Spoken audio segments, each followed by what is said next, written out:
I do see Michelle in the list of, Oh, um, oh, I think she she got, may have, maybe she was able to, she's in the middle of a virtual conference. So she said if she could, oh, she made it. It got canceled because of Hurricane Ada. Oh, there's derechos, there's hurricanes, and there's global pandemics. What can we do, Oh. right?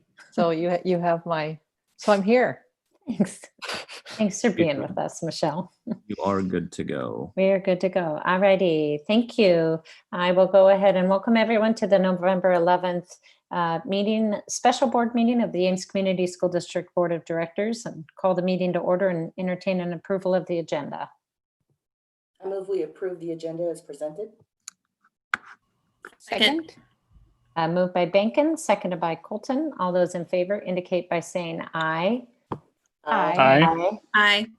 Opposed, nay. Passes 6-0. Director Colton, will you please read the purpose statement? The Ames Community School District commits to equity and access that empowers every individual to reach their full personal and educational potential. Thank you very much. And we'll go to our single action item, and I'll entertain a motion. I move the board approve the transition to 100% remote learning for grades PK through 8 for 2 weeks or as long as permitted by the Iowa Department of Education. Second. Moved by Colton, seconded by Bankin. Discussion. just wanted to follow up on a few items.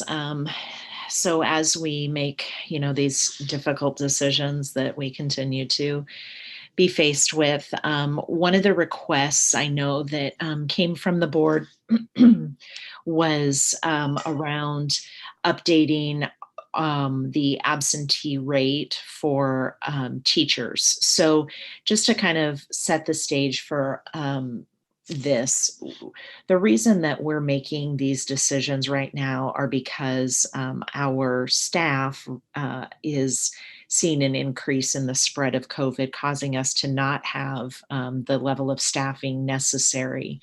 And so when we think about staffing, we have to also think about custodial and our bus drivers, our lunch service people, our EAs, of course, our teachers. And so it takes all of those individuals to be able to run the system. And so I want to make sure that when we talk about what those percentages are, that we're really clear on the need to make these decisions based on the conditions, and it has to be individualized to buildings. And so, yeah, that causes can cause some confusion. A great example, I think, is thinking about, a 4% absentee rate among staff is well under the 10% or even a 6% absentee rate. Yet that still presents challenges at the building and our inability to provide the services necessary for students. So one thing that I think came out of the governor's and the Department of Education's clarification yesterday was we don't need to have both indicators to move into remote anymore. As a matter of fact, some districts have moved to remote even before their community spread was at 15%. And while I'm not saying that's what we should do, I use that as an example to say that 10% absenteeism that we thought we were going to be stuck with for students or staff, there's flexibility in that now, which I think is really necessary. And I believe that flexibility comes from what we've seen across the state, that to get to that 10% absenteeism among staff, you cannot function at all as a building at that level. So it's giving districts the ability to look when they're at 5 to 10 to say, or even, some districts, some buildings, maybe 4%. And looking forward, as the epidemiologist said, understanding this is a predictor of what's to come. And so we need to be ahead of that, so that we don't put our teachers and our staff and our students in a situation where they're not receiving what they need, and we're limited on supervision and what we can provide. So in the request that came, I think it came from Director Beerbaum yesterday, regarding an email that was received, or maybe there's been other emails received from community members wanting to know what are those percents and what puts us into remote in terms of staff absenteeism. And I was on a call earlier with the superintendents across Iowa, and we're all in the same situation. We can't determine that number. It is really going to be specific to buildings and the conditions. So it's not that we don't want to, but it's also not that we can set a number like at 8% absenteeism among staff. That's going to mean that we move remote. And while I really know our community and you as board members need to know what are those measurements. This is a time, and especially this certain metric, we're just not going to be able to do that. It's going to have to be a really fluid situation, and we talked about that a lot this summer.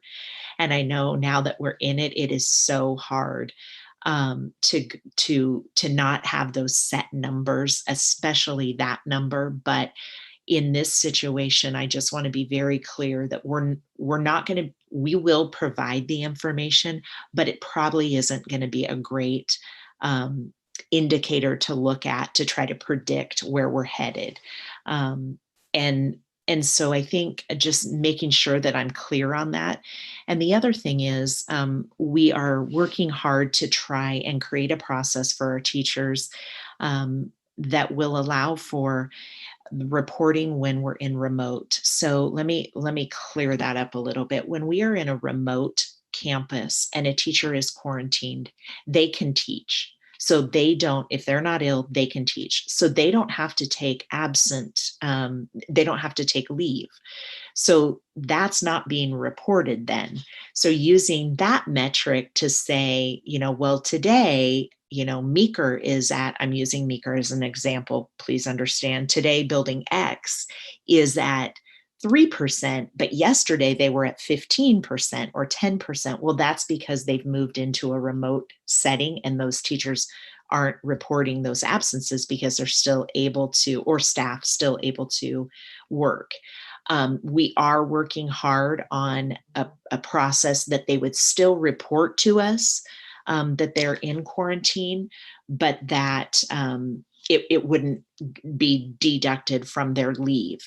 And so again, that's all based on self-reporting, even, with that form, so I just want to be mindful of how these numbers can change and look on a day-to-day basis. And I also want to say, we are watching these numbers hourly, literally.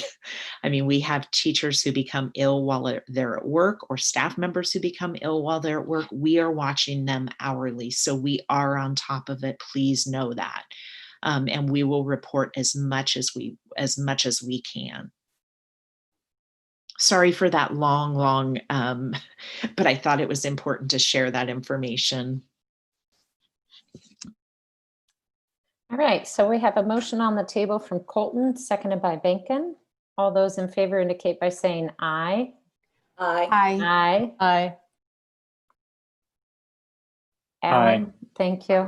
I had a mute on. Me too. Aye. Your deep voice wasn't saying anything. All right, those nay. All opposed say nay.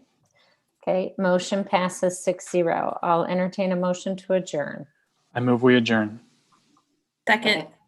Moved by Beerbaum, seconded by Shields Cook. All those in favor indicate by saying aye. Aye. Aye.